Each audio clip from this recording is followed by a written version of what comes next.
What's good? How you day going? Morning, evening, night. Whenever you watching this video, a lot of y'all be saying y'all be at work. So hey, how work going, dog? Either way it go. Look, I'm not going to do a long intro because I'm not going to assume anything about this thumbnail. Because the last time I saw a thumbnail that tripped me out like this with that damn cat, it wasn't even in the video. Because this one, oh, I want to talk some ish. This thing, blah, better not be real. But if it is, then I would never want to bump into it. But check out top 3 stories that sound fake but are 100% real, part 6 by the homie Mrballen. Look, you want to check out the original? You want to check out the original video? Link will be in the description below. But let's go. Sometimes the truth is stranger than fiction, and today we're going to look at 3 stories that demonstrate that. But before we get into today's stories, if you're a fan of the strange, dark, and mysterious delivered in story format, then you've come to the right channel because that's all we do, and we upload 3 or 4 times every week. So if that's of interest to you, please get a job as a barista at the Like Button's favorite Starbucks, just so you can give them a severely burnt cup of coffee every morning. Also, please subscribe to our channel and turn on all notifications so you don't miss any of our weekly uploads. All right, let's get into today's stories.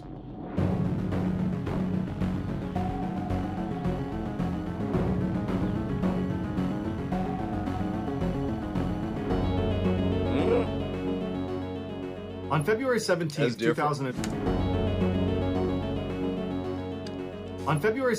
2004, shoppers inside of a massive Japanese superstore called Jusco in Wakachi City were suddenly aware of a loud commotion. When they went to investigate, they found a thin young woman with a young baby strapped to her chest, grappling with an older man. Initially, onlookers didn't know what to do. They stood there shocked at what they were seeing.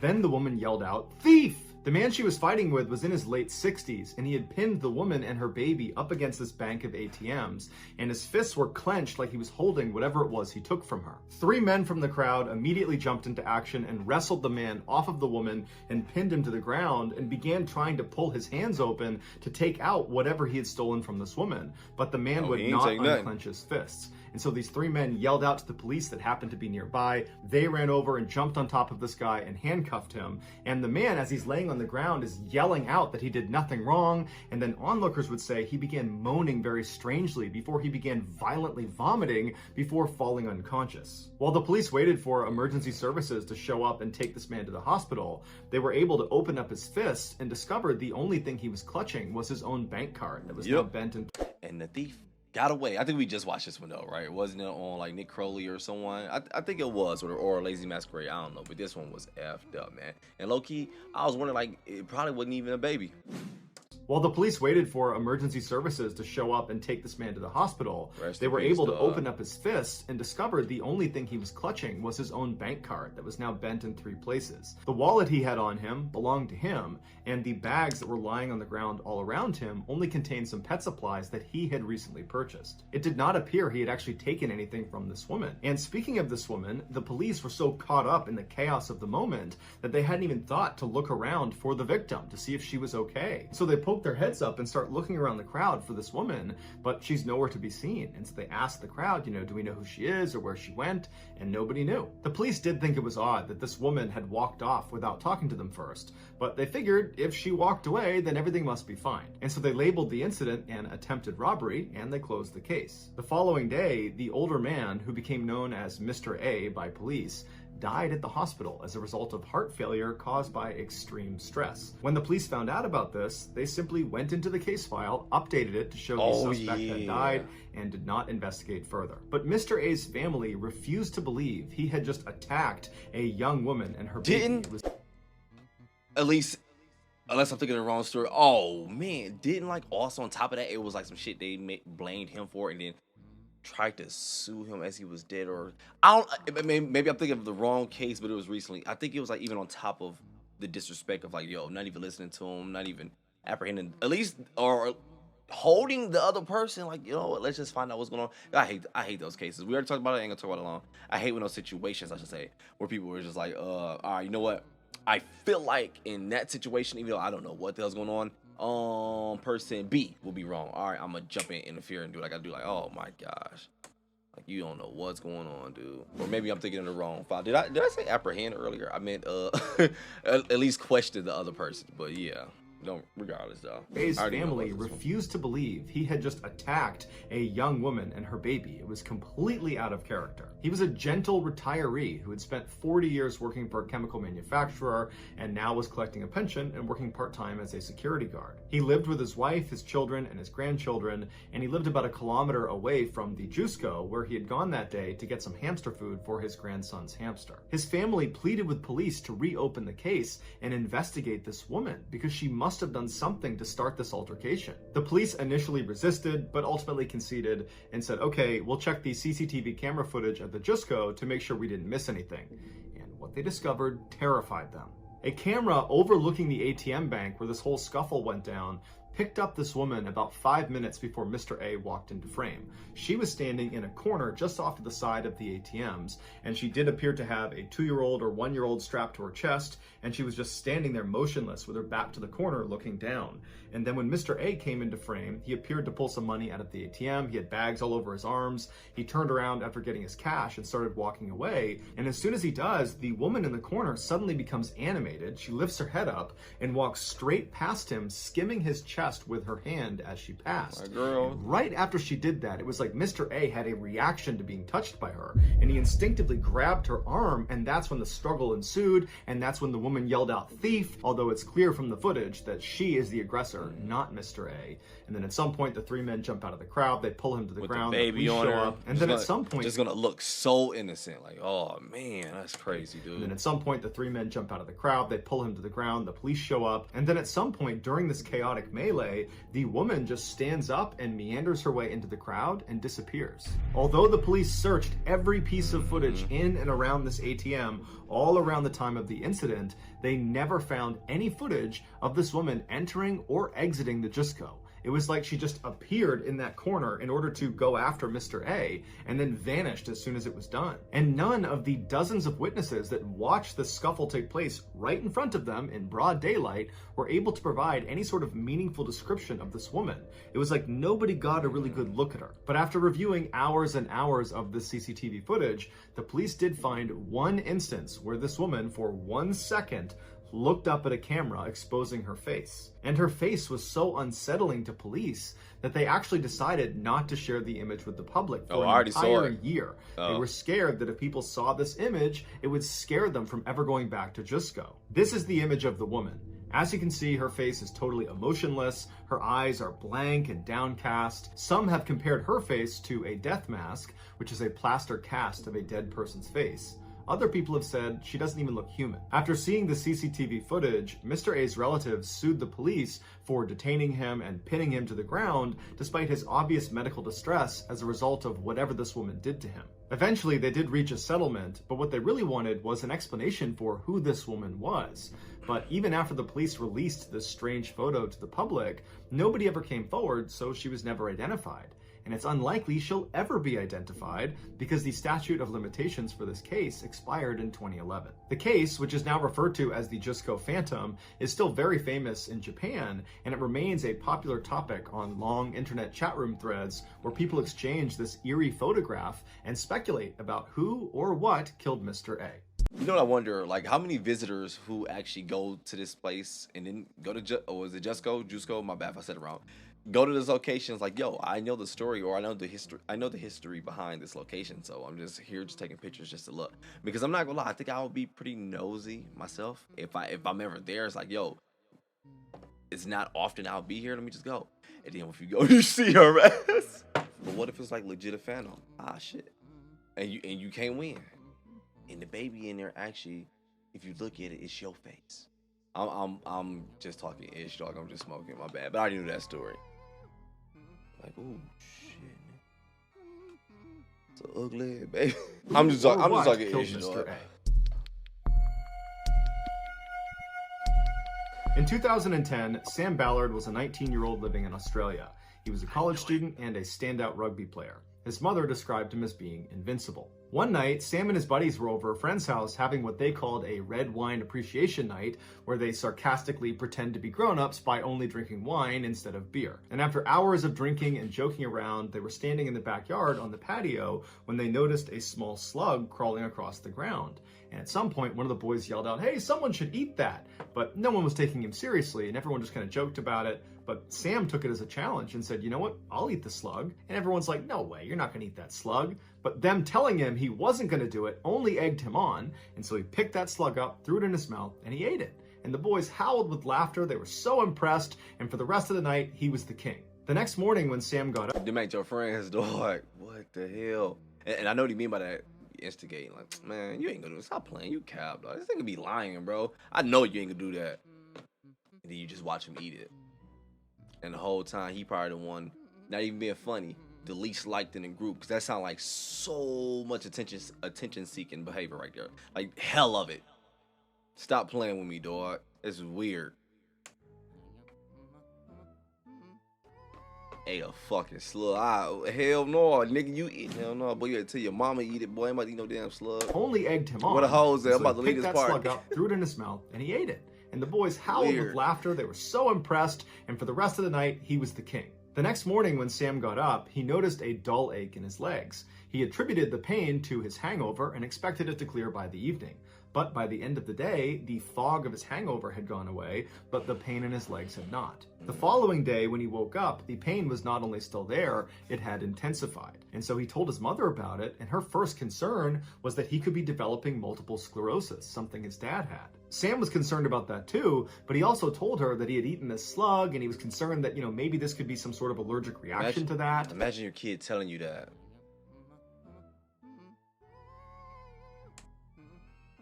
Them whoopers ain't do shit. I can hear my mama now. Told her that he had eaten this slug, and he was concerned that, maybe this could be some sort of allergic reaction to that. And his mother said, "You know what? You got nothing to worry about with the slug. Nobody gets sick from things like that." So they went to the doctor, and multiple sclerosis was very quickly ruled out, which was a huge relief to the Ballards. But the doctor said they didn't really have a good reason for why Sam was experiencing this leg pain. Sam brought up the fact that he had eaten this slug, and even though his mom didn't think it was a big deal, he was wondering if maybe this could be an allergic reaction. And the doctor said that off the top of their head, they had no idea if the slug had anything to do with this leg pain. Well, but a couple of days later, the doctor called Sam back and said they had had a chance to do some research, and they spoke to their colleagues, and it looks like Sam had something called rat lungworm disease. This is an infection most commonly found in rats that's caused by a parasitic worm that can be passed down to snails and slugs if they eat the rat feces that contains the parasite's larva. Based on Sam's symptoms, which now included persistent dizziness and vomiting, the doctor informed him that most likely the slug he consumed at that party was a carrier of the parasite. The doctor informed the Ballards that most people who contract rat lungworm disease do so from eating undercooked or raw snails, and they recover without incident once the parasite dies. But in very rare cases, the parasite can penetrate the intestine, traverse the nervous system, and then burrow itself into the outer lining of the brain, causing patients to suffer from a very rare form of meningitis that can be deadly. Sam and his family were told there wasn't much anybody could do to help treat his symptoms, and so all they could really do was just wait to see how severe his case was going to be. And unfortunately, Sam's was extremely severe. Just a few days after his diagnosis, Sam did develop the rare form of meningitis, and he slipped into a coma for 420 days. When he finally woke up, he was paralyzed, he wasn't able to speak, and he couldn't eat without a feeding tube. He required care 24 hours a day, 7 days a week. But the disease did not affect his mental faculties. He was just as sharp as ever. One of his best friends, Jimmy Galvin, who was there the night Sam ate the slug, said he went into Sam's room after he came out of this coma. I wouldn't even let my friend do that. He told Sam how sorry he was that he didn't try to stop him from eating the slug. And although Sam couldn't speak or react in any way, he cried because clearly he had understood what Jimmy had told him. Sam was eventually released from the hospital in a motorized wheelchair 3 years after being admitted. He would only live another 5 years before the infection claimed his life. Sam kept a copy of the Dr. Seuss book, Oh, the Places You'll Go, close to him over the 8 years following his diagnosis. The book was Dr. Seuss's final salute, offering encouragement to children as they deal with life's inevitable obstacles. Over the years, as he struggled with his severe disabilities, his friends and family would read from this book, willing him to make the best of the challenges he was facing. And then as his friends and family said their final goodbye at his funeral, the book was read one last time. And look, that may not even been the reason he done it. He may just really wanted to prove this point to them. Personal experience, been in high school, middle school, high school, college, all that. Been there hella times. You will, some things, it suck. It really do, because this is at the age where you're building those friends. You're like, yo, I want to be cool. I want everyone. I want the word to be, yo, Charles, hey, that nigga, yo, he is cool. Hey, dog, funny, dog, blah, blah, blah. You always want that. You always chase that shit in these years in your life, whatever. So, been there where it's like, all right, somebody dare you to do something weird, and you be like, all right, I know if I do this, they gonna really rock with me. But at the same time, you gotta know when something is stupid. I ain't gonna say none of my situations we've been in, but even on, can't sit here and lie to you, play all holy and shit. I even been on the other end where I've been daring people to do shit that I know was dumb. Been there too. Again, don't know if that's what this was in the situation, but that's the only thing. That's the only reason why I can think of it, though. Like, man, really, man, a damn slug. Just pick it up and eat it. I'm not gonna lie to you. At least for me, that story hurt it hella. Because it was like, man, I can only picture my kids when they get to the age when they start trying to fit in and do ish to be cool. It's gonna happen, I know it, but I just like, man, I hope they understand their limits. Like, yeah, certain ish I do win you over, whatever, blah, blah, blah. I understand how life works. But if it's gonna put my life on the line, no. Come on, think. Gotta think. No more long rants. When Conrad Rowland was a little kid, he was always on the go. One time when he was at the grocery store with his mother, he leapt out of the cart and ran away from her, and she found him stuck inside of a freezer.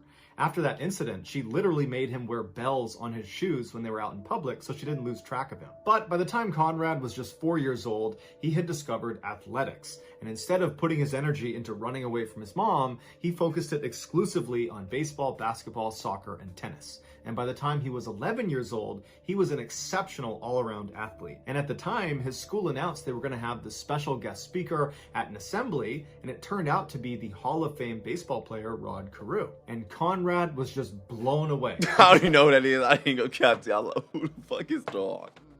My bad. I'll wait for funny because I played baseball all middle school and I stopped freshman year of high school. But I was waiting for a player I know, so I'm like, oh, that's dope. But I'm like, who the fuck? No offense. You can't get mad at me because I don't know somebody. I don't watch sports. I just love playing them. His school announced they were going to have this special guest speaker at an assembly, and it turned out to be the Hall of Fame baseball player, Rod Carew. And Conrad was just blown away. He just could not believe he was in the presence of an actual professional athlete, let alone a guy that had achieved the success Rod Carew had.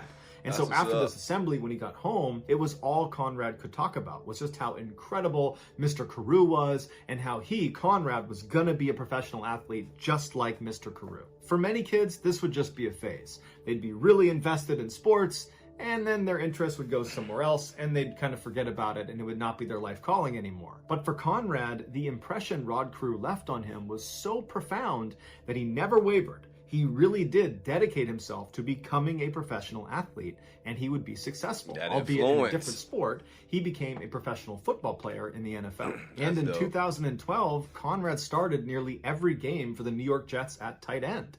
It was like his professional career was going off without a hitch. But in 2013, he injured his knee, which sidelined him for about 2 years. And even though he diligently rehabbed and got back to full strength, the teams were not really ready to take a flyer on him because they were worried his knee would just give out again. He continued to train extremely hard in hopes of landing another contract, but his playing career was starting to look bleak. During the 2016 offseason, Conrad was back home in California visiting his family. One night, as his mother, Mary, was making dinner, Conrad was sitting at the table filling out his driver's license renewal form. And when he got to the section where it asked him if he wanted to be an organ donor, he stopped and he asked his mother, are you an organ donor? And she would say, yeah, I am. And so Conrad said, okay, then I will be too. And he checked the box. And Mary remembers thinking, gosh, I really hope it never comes to that. A few months later, Conrad was working out in a local gym getting ready for the next season when he developed a sudden and severely painful headache. He tried to keep working out, but he just could not do it. So he stepped aside and he called his mom and he told her that he felt this weird click in his head and then he felt this blinding pain behind his left eye. His mother told him he needed to go to the hospital right away. And so that day, Conrad went over to the UCLA Medical Medical Center, where they quickly diagnosed him with a brain aneurysm. A brain aneurysm is the bulging or ballooning of a blood vessel in the brain. If the aneurysm bursts, it's fatal about 50% of the time. And for the people who survive a ruptured aneurysm, most likely they will suffer from significant neurological deficits. After his diagnosis, Conrad remained positive and assured his family he was going to kick this thing's butt. But on December 12th, just 4 days after he was admitted, Conrad's aneurysm burst and he never regained consciousness. Because Conrad was an organ donor, the doctors kept his body on life support and they called the recipients at the top of the donor lists. One of them was a man in his 70s who a year earlier had suffered a massive heart attack and desperately needed a new heart. When he and his wife got the call, they were shaking. They couldn't believe it. His life was about to be saved. They already lived right near Los Angeles, so they hopped in their car and they sped to the UCLA Medical Center, and shortly thereafter, news out of the operating room was the transplant had been a success. The man Conrad's heart had just saved was none other than Baseball Hall of Famer Rod Carew, Conrad's childhood hero that had pushed him to become a professional athlete. At first, the families had no idea, but eventually this incredible link was discovered and immediately the two families bonded. Today, because Conrad's family only lives 12 miles away. That is so beautiful, dog. You know what's crazy? We just watched this Mrballen video, dog, and I was like, life can really play with you, man. It was, I'm gonna kind of spoil it. If you have not watched the his recent one, the guy who ruined 6 lives in 6 seconds. The way Ish was just connecting was so freaking crazy, dog. At first, I was like, someone who's gonna be an upcoming baseball player, someone who he spoke to an influence, gonna end up needing to get it, and they're gonna go off far, and they're gonna show us some famous baseball player that I probably do know, whatever. That's what I was thinking. But I was like, no, Crew gonna get it. I knew it, dog. That shit is crazy. Damn. Life is fucking great. You have to be kidding me, man. This planet feels so huge, but it is so tiny. I'm not gonna go into this shit. Damn, I'm legit lost for words. We're gonna talk at the end. It's beautiful up until the point where it's like, a comrade, he'll never know. Like, yo, this man saved your life far as, I would say, career path. Definitely put you on the path where you want to go. Boom. Whole time in reverse, you just saved his life. It's like, but you would never know that part. That part was fire, man. Damn. Or would you know? I don't know. I hope you do. Somehow. I like to believe. I don't know. Saved was none other than Baseball Hall of Famer Rod Carew, Conrad's childhood hero that had pushed him to become a professional athlete. At first, the families had no idea, but eventually this incredible link was discovered and immediately the two families bonded. Today, because Conrad's family only lives 12 miles away from Rod Carew and his family, Conrad's mother was given a standing invitation by the Carews to stop by anytime she wanted to listen to her son's heart. So that's going to do it, guys. If you found a secret in today's video, let us know in the comments what it is. Overreactor, my bad. That's creepy. I didn't think of fire, dog. I'm not even gonna lie to you. That overreactor, but that legit shot out of my body. Couldn't control it. Didn't even think about that part. I did. Remember when I told y'all? When I was like, yo, oh my gosh. At the time we were recording this is the anniversary of the exact same day my mom passed away, August 26th. Connection. Let's talk a little bit of Ish real quick. I didn't think about that part, and strange, you may think it's strange. I ain't gonna lie, I think it's beautiful as hell. The reason why, because when I told y'all on the other video, you gotta watch it, I don't wanna spoil it. I was like, when my mom passed, I was like, yo, I saw it, I'm gonna make it quick. I saw this woman in the store, and she looked like my mom, and strangely as shit, I was like, yo, I wonder what she smelled like. I wonder if she smelled like my mom. Sounds weird, I know it does. I don't care, dog, I wanted to know. I was like, man, I just wanna talk to her, and just see if she sound like her or whatever. The fact that she can legit listen to her son's heart. Like, yo, technically, yes, that is still her son's heart. That, damn. Life, dog. All right, overreactor put up. My bad. I didn't even think it. Because at first, it didn't hit me. My bad. Last one, it was like, invited her over whenever to listen to her son's heart. I was like, first, I was like, what kind of shit is that to tell her? But it's like, oh, no, I get it. No. I'm legit thinking, like, did he record his heartbeat or something? He recorded the conversation. It was like, pow, hit your ass. I ain't gonna lie, though. This story definitely had me in my feels. And once that second story hit, yo, that one really put me in my feels. Because it was like, I felt, even though I was mad, I felt so bad for Sam because I couldn't help but to feel like that was the situation. Again, don't know if it was, but it was like, yo, I'm hurt that I'm upset. It's like, I'm upset that I'm hurt. I don't know how to put it, whatever. You know, I don't know if you got kids or little people around you, whatever. Where it's like they do shit where it's like you almost off yourself, so you be like mad at the same time, like don't do that. But at the same time, it's like I can't explain it. That one, I ain't like that one made me check out right there. I was like, damn, man, this did not have to happen at all. But yo, that third one, I wouldn't have in a million years guessed that one. But yo, I'm gonna go ahead and get up out of here. Go ahead, enjoy my day. You go ahead and do the same thing. Enjoy your day, morning, evening, night, whenever you watch this video. But I'm out.